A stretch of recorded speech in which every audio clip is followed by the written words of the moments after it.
here today for another vidcast, this time coming from Marianne Halford. And I am getting the opportunity to talk with a colleague and a friend, somebody who I got to know through the Baker Scholar Program at Georgetown, although we're separated by a number of decades. His name is Ted Oberwager. He's a managing director at KKR and has been involved in some of the most exciting investments in private equity in recent years. So we'll get to talking to him about that. But first, Ted, great to see you today. How are you doing? Great to see you too, Marianne. All things considered, we're doing okay. It's been quite a couple months. I've been in New York City for most of it since sort of February and all the way through. And on the one hand, on a personal level, feeling fortunate that I've got my health, my family's got their health. On the other hand, what's going on in the world across so many different dimensions makes you stop and think a little bit and reflect on a lot of different elements of life and career. So, from that perspective, it's actually a moment of reflection, which I think would be in the spirit of Georgetown, and making sure that we're all doing our part to make the world a little bit better through all this. Well put, well said. And I guess you and your wife have now taken a little time out of New York City. You're in Rhode Island. Yeah, we came up last Saturday. Although I grew up in Philadelphia, but I think I can officially call myself a New Yorker after making it through the last couple months in New York City. Yes. I love music, and oftentimes I feel like moments in my life are defined by the music that I hear and the soundtrack. And better or worse, the soundtrack for the first half of the last couple months and kind of post-COVID shutdown was Sirens. Yeah. And the last little bit that I'll remember is Protests. Yeah. So it's just an amazing moment in time. Yeah. It's a soundtrack that will always be in your mind too. It's something that just won't go away from any of us. I know the first few weeks being here in New York City, it was just stunning hearing the sirens on a regular basis. And I often go bicycle riding in Central Park, and I would often see the ambulances just racing right up to Mount Sinai on a regular basis. But I was actually at Mount Sinai the other day to see one of my doctors, and things have really calmed down there, which is good. So I think we New Yorkers have been tough and have helped flatten the curve. I just hope the rest of the country adheres to that in the coming months. I know. But I think everyone coming together is inspiring in a lot of ways. So absolutely, Reminder of our humanity. Absolutely, totally agree. And actually, I've been really impressed. I live right here, right near City Hall, so there are still regular protests going on a regular basis, but all rather peaceful. Rather committed people, so that makes you feel settled. But I know you guys lived through a little bit of a harrowing time those first few days when things got a little hairy around here in New York. So glad you're doing well. So how are your portfolio companies doing? You're involved with some of the most exciting companies out there right now. You've got Epic Games and AppLovin. And then you have some other companies that I know you recently invested in, RB Media. How have those businesses been faring in the midst of this pandemic? Look, as a firm, KKR touches so many different things that we have all sorts of experiences, good, bad, and ugly through all of this. My particular remit is, I spend most of my times around video games and entertainment and digital media. Which have all been sort of net beneficiaries of a lot of the stay-at-home behaviors that have gone on, and frankly, an acceleration of a lot of trends that we've already been seeing in terms of the way people consume media, the evolution of entertainment technology and how it's impacting all of that. And on the other hand, I spent a lot of time in sports. So I also work closely with the UFC, FanDuel, Madison Square Garden, and that's a very different tale on the sports side, with live events shut down, and what's the future of ticketing going to look like, and when are we going to get started, and how do we do it safely? So a lot of issues, both good and bad, that we've all had to face within the portfolio over the last couple of months. But I think on balance, I feel pretty fortunate. A lot of our companies are thriving and trying to use this moment to continue to grow and accelerate a positive trajectory. Talk about Madison Square Garden. How are they beginning to think about their new installation in Las Vegas? I would think that, given that's a new facility, or when is it destined to open? Oh, this year. Okay. No, well, it probably opens 2022 now, but called the Sphere. The Sphere, okay.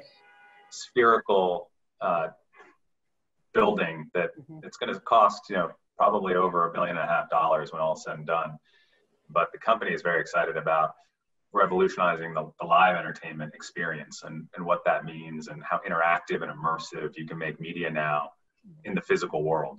So it'll be covered in LED screens. It'll be one of the largest LED installations in the world, both inside and outside. So outside, you can imagine that unlocking all sorts of sponsorship opportunities.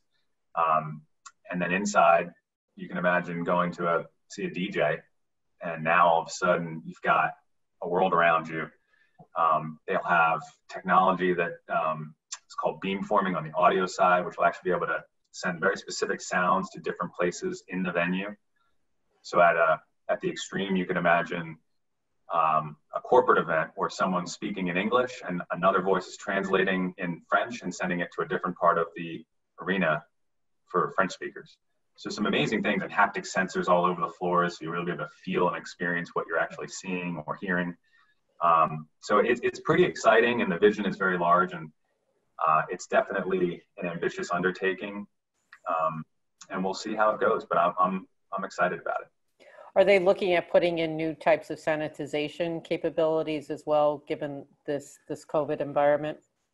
It's still so far out that I think it's a little bit TBD, and we'll see what the world looks like in a year from now. I mean, it may be a very different place. I think the next 12 months, no one's expecting us to be truly on the other side of what we're going through right now. But in 18 months, it may be a different place. So, I think it's still, if you go out to Vegas, Vegas is open now. If you go out to Vegas, you'll see it getting built. So it's very much raw and a ways away. And of course, the company will be looking at all sorts of safety protocols and how do you get people back to live events in a way that protects fans, protects attendees, but enables everyone to experience things that they love experiencing, like music and like video experiences and even corporate events. Right. And then what about UFC? Aren't they playing? Back in action. Yeah. Okay. So how have they been doing that?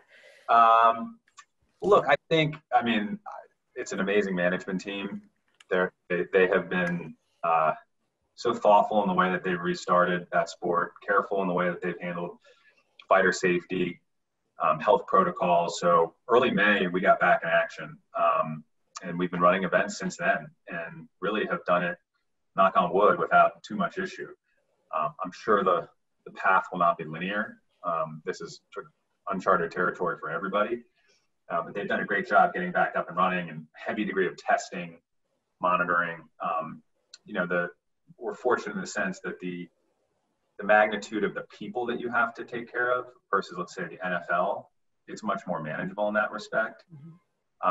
We can be a little bit more nimble with how we approach things. And the leadership there is just, they believe that it's a great thing to get back and entertaining people, especially at this time. So, Dana White and the whole team has just done a great job. So they're back in action. We've got an event this weekend. We've got Fight Island starting in July, which is basically created some infrastructure off the coast of Abu Dhabi on Yas Island that we're going to host a bunch of international bouts throughout July there. So they've been very creative with how they've been able to restart, how they've been able to do it with travel restrictions, because we've got fighters all over the world who, some of them can't come to the United States. We've got to deal with all sorts of local regulations. So it's been a not easy task, and one that you can see the NBA, NHL, they're all wrestling with it. Major League Baseball. The NBA has started a great course in Florida. And now that you've seen the numbers ticking up in Florida, I'm wondering if they're not going to have to reevaluate some of that. So this is not an easy thing for any professional sports organization or live events driven organization, but I think we're all trying to feel our way through it. Now, what has been the viewership response? Have you seen an increase of new viewers, largely because there's such a dearth of other sports activity right now? Yeah, well, so our at the UFC, our major media partner is ESPN. Mm-hmm. And the first big bout that we staged on the way back in early May, that was the second best-selling event that we'd had at ESPN since we started our deal there in early 2019. And the only person that topped us was Conor McGregor, who's a pretty good draw for some of these things. So far, the audience response has been great. I think it's a kudos to ESPN and the team. But yeah, it does help when the competition is a little bit sidelined. Yeah. Now, have any of the other major professional leagues consulted with UFC about how they've done things so that they can develop best practices themselves for managing this? I think everybody talks, and there's a competition element, but there's also a collaboration element to it, and making sure that I think safety is one thing everyone can get behind. So I think all the commissioners or presidents of the various organizations are all in pretty regular dialogue. To try to figure out the best answer, but everybody's taking a slightly different tact as well and dealing with slightly different issues. So the issues that the UFC has to deal with are different than the NBA, which are different than the NFL. Right. And then I assume, given your involvement with Madison Square Garden, you're following what's going on with the NBA and NHL, because they both play there. Yeah. In the Garden. Yeah. So, and it's, look, I mean, we, at MSG, we're an owner of the public stock, so we're not a control owner. Okay. Business is controlled by the Dolan family, but we certainly monitor all this stuff, and it's fluid, put it that way. Yeah, it definitely is. So, Ted, you were responsible, I believe, for one of the most exciting investments, I would say, in the gaming space, that being Epic Games, which is the owner of the Fortnite franchise. Can you let us know how you wound up getting involved with Epic, and what was that story? Well, I'm certainly lucky to be a part of it. And I'm responsible that we have a great team, and I work with some great people. So we're all, the team was responsible for making that investment and hopefully having a good outcome there. But look, I think interactive gaming is and interactive entertainment generally, it's been one of our biggest focus areas. Rarely do you see, especially in the video game side, a $150 billion market that's growing at double-digit rates, that has the right demographic trends, and that adheres to Moore's law in a sense where it can constantly get better, experience can get better, and you can continuously innovate and drive improvement based on data, based on what you're actually seeing from your players. So it's pretty unique relative to a lot of legacy media formats. And so we'd spent years surveying the landscape and really identified Epic as one of the preeminent platforms. And I use the word platform deliberately because while many people think about Epic as the studio behind Fortnite, which it is, there's really so much more to the story, which is what gets me so excited. The company has really one of the leading game engines in the world, which is used both to produce video games, but also increasingly so things outside of the gaming sphere. So if you've seen Disney's Mandalorian, Epic's game engine actually powered a big portion of the Mandalorian's effects. And they're increasingly utilized in areas of automotive, architecture, engineering, construction, in addition to media and entertainment. So it's an amazing platform. They'll continue to I think, build out around it. We launched a digital distribution channel called the Epic Games Store, which is now kind of a retail store where you can buy your PC games. And there's just a lot of layers to the Epic story. Now, can you buy other PC games that aren't owned by Epic, or? Sure. Oh, okay. Wow. Yeah. And, it's really, Tim Sweeney's the founder of Epic Games, and he's an amazing leader and visionary for the industry. And he's a big believer in empowering creators and making sure that the creator economy is treated fairly, is given tools to succeed, and is given an environment to reach their audiences. So a lot of things that they do is about the creator at the forefront. So the engine that they do, it's all about tools for creators. The store is about how do you reach your audience in an efficient way. And by the way, the number one store in PC gaming is a company called Steam. They take a 30% rev share on their sales, a la a Google or an Apple. When Epic launched their store, 12%. So Oh, wow. how do we give profit back to the creators that then can get reinvested in more content, more creation, and create a virtuous circle? Epic has 350 million people that have now played Fortnite. Incredible social graph. We're now offering that social graph to developers to tap into, to leverage a lot of the work that Epic's done in building out Fortnite, a lot of technology that's been delivered and developed to deliver it. Now all turning around and giving that to developers to create really cost-effective, really high-quality games and content. So it's just an amazing mission-driven company in that sense. The vision is huge, just in terms of really being a place that you go, not just a game. So where do you drop into Fortnite? Where do you get to go see, Travis Scott do a concert like we put on in April, where 12 million people dropped into the game to see a live in-game event, Travis Scott doing a concert. I mean, that to me is pretty special, and there's not many companies on earth that can pull it off or have the ambition to do things like that. And I think they're a real bellwether for where the world of entertainment media is going. Could you see Epic partnering more with the major studios going down the line, or are there conversations along those lines to do that? Yeah, look, Epic, Disney is an investor in Epic. They have a great relationship. Did Kevin Mayer make that investment when he was there? He was there, and I think he was a part of it. It actually predated us, so I'm not sure of totally the history, but their accelerator made that investment. But Disney is an investor. You'll see, we just this week released our new season of the game. It's all water driven. You would have seen Aquaman as one of the characters in it. Okay. So there's That's Warner's. Warner Brothers. Yeah. Partnerships with Warner Brothers, partnerships with Disney. When J.J. Abrams launched or released Star Wars, he previewed the movie in Fortnite. Oh, wow. All sorts of crossover. And I really think about it as sitting at this nexus of technology, of gaming, and of culture in a way that very few companies occupy. And so they have this artistic license to be able to do these crossover events, again, making it really more of an entertainment platform than a game.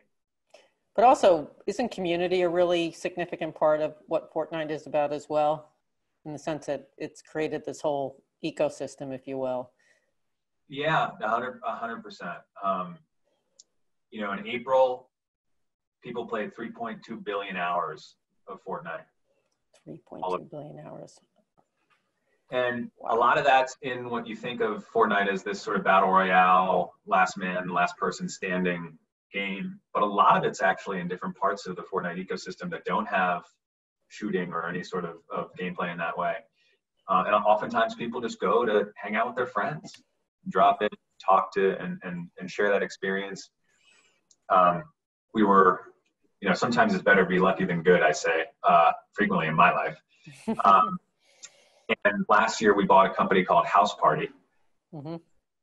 And, House Party was chugging along. It was a great product. And if you're familiar with it, it's basically like a casual version of Zoom, a much more social casual. You drop in, it's all video chat. You're alerted when your friends are in this app, and you can drop in and talk, and it's video chat. COVID hit, and that kind of went through the roof and just went viral.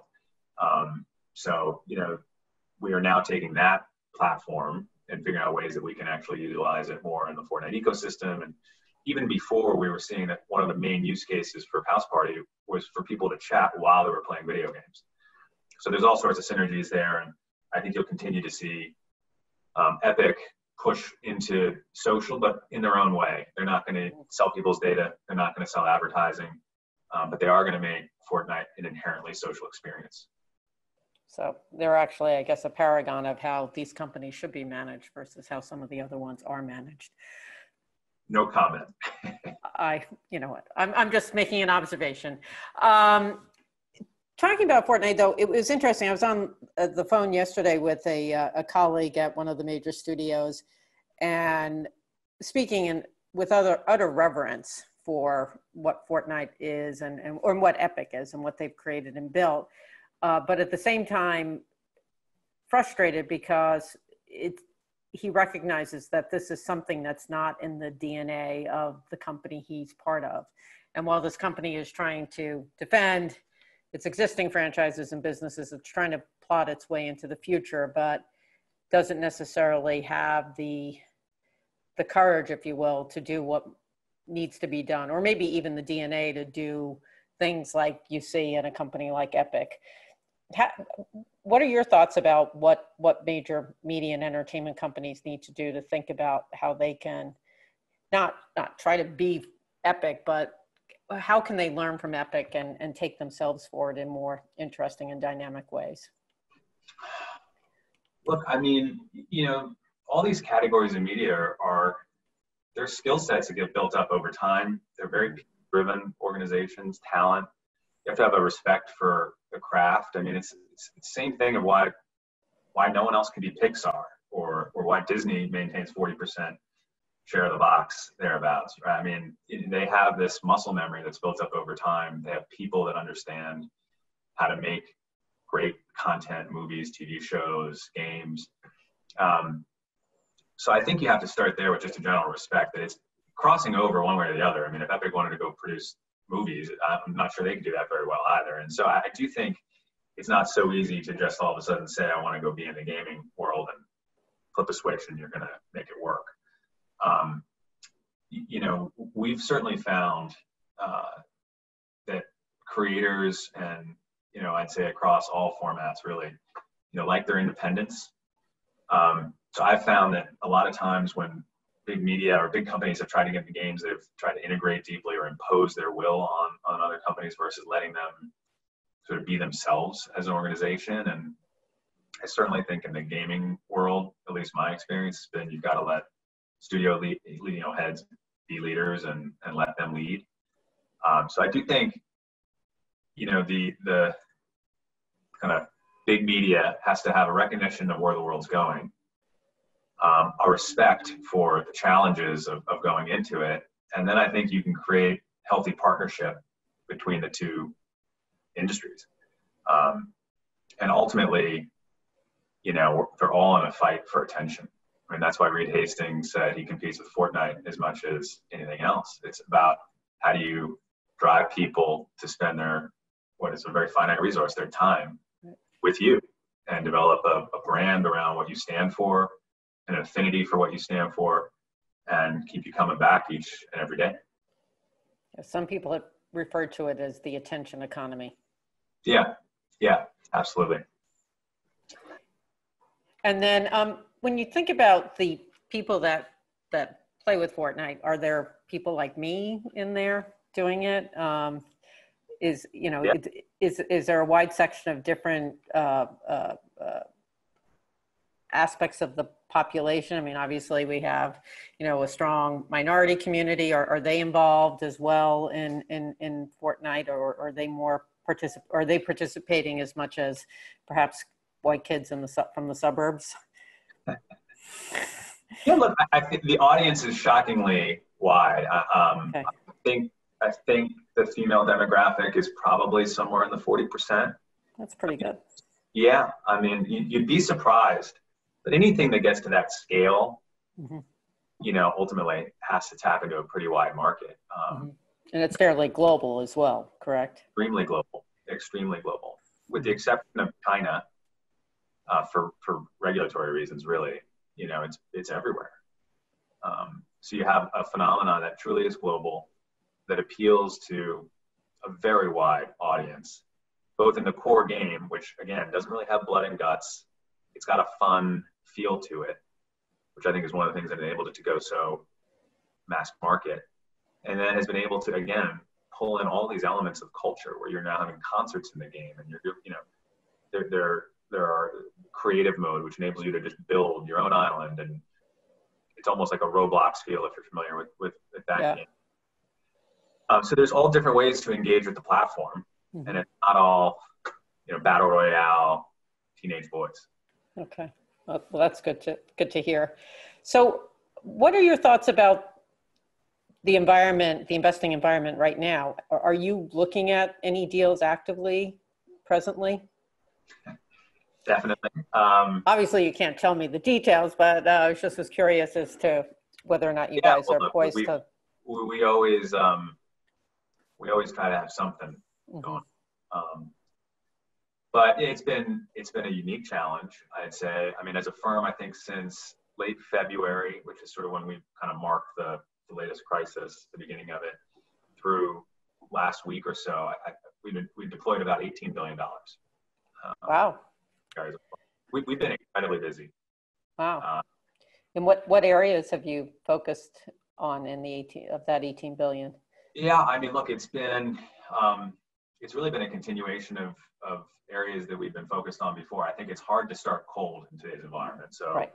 a lot of times we're finding that we want to go back to the areas that we know well, back to maybe companies that we know well. We put $400 million into a business called US Foods, which is a large food distributor in the US, which we used to own.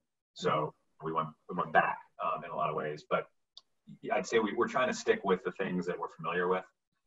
We put $1.5 billion in an amazing company out of India called Geo Platforms, all about digital transformation. So that's been a key focus. We have a great infrastructure business that we've been investing behind. I think the firm has done a great job continuing to reinvent itself, being forward-leaning in terms of investing where the world's going, not where it has been, and flexible. It's a firm that's very entrepreneurial. Our founders who are still running the firm more or less are terrific and have really kept that spirit alive in the firm. And so we've found ways to invest really through cycles in different ways, different parts of the capital structure, different parts of a company's life cycle, different sectors, different geographies. And as a result, we've been pretty active over the last couple of months. Wow, that's amazing. What about in your specific field? Have you been actively investing capital? Or are you looking at anything right now? Yeah. I'd say our portfolio has actually been quite busy, and we've made a couple of acquisitions at AppLovin that we've announced. There's rumors of a fundraise at Epic. So there's been, I think, a fair bit of activity in the portfolio. And then, in terms of new things, we were fortunate to close on a deal last week for a business called Overdrive, which is the largest supplier of digital content to libraries all over the world. So they have a platform that services over 40,000 libraries, and that's where you go to get your ebooks, your audiobooks. And they also give the libraries the way to interact with their patrons. So you have a suite of applications where you can, with a simple public library card, get access to just an abundance of content. They have 3 million titles on their platform, all of which patrons can access for free in these great, easy to use, modern mobile interfaces, and allow libraries to continue to drive literacy and support their communities. And it's a great business. They had, in the last 12 months, I think the stat I saw was 330 million fulfillments of content. So, i.e., like a checkout. So, of an ebook. I would imagine a lot of people are looking to secure books at this point in time, and that's a great way to do it. Yeah, I mean, it's the company's they've been working very hard to service everybody over the last couple of months. You can't really access a library outside, everything's closed. And libraries aren't ordering physical books or physical CDs or whatever. So do they work with the existing public library system in the country? Yeah. Okay. Yeah. So if their apps are Libby, it's an app called Libby. You can get it in the App Store, Android, iOS.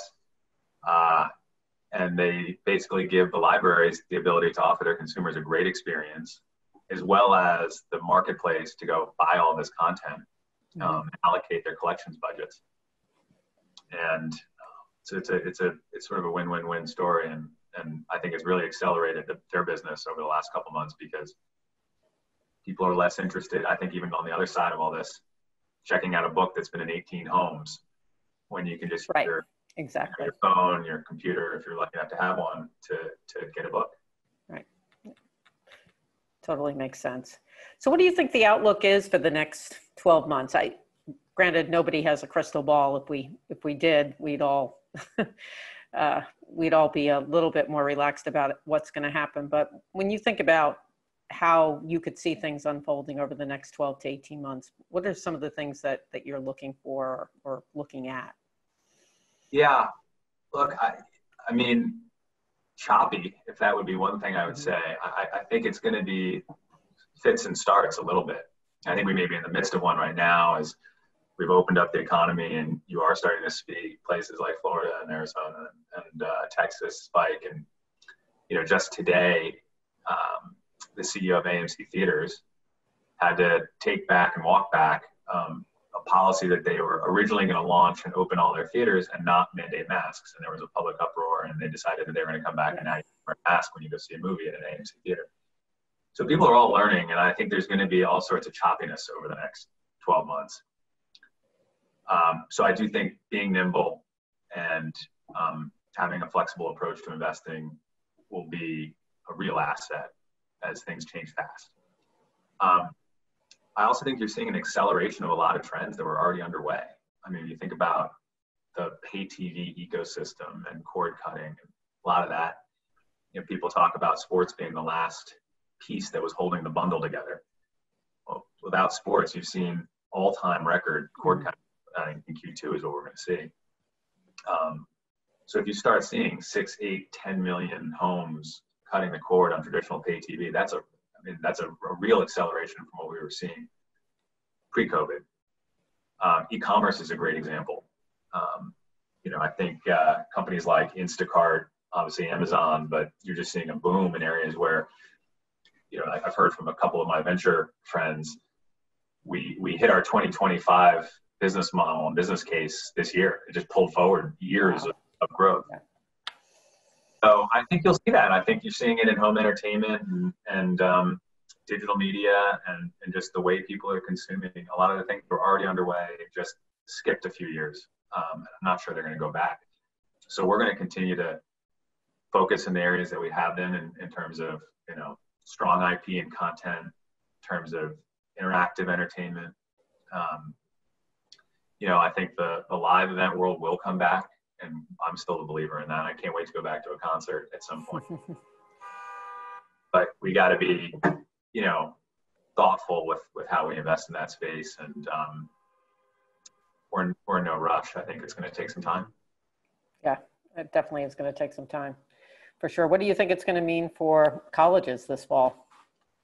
Looking at Healy, the Healy building behind me here. Yeah, it's a great question, and that's one I wish I had a crystal ball on. I know that some of the collegiate football teams are back and practicing, and you start to see little mini outbreaks. Mm-hmm. I think Clemson had one recently.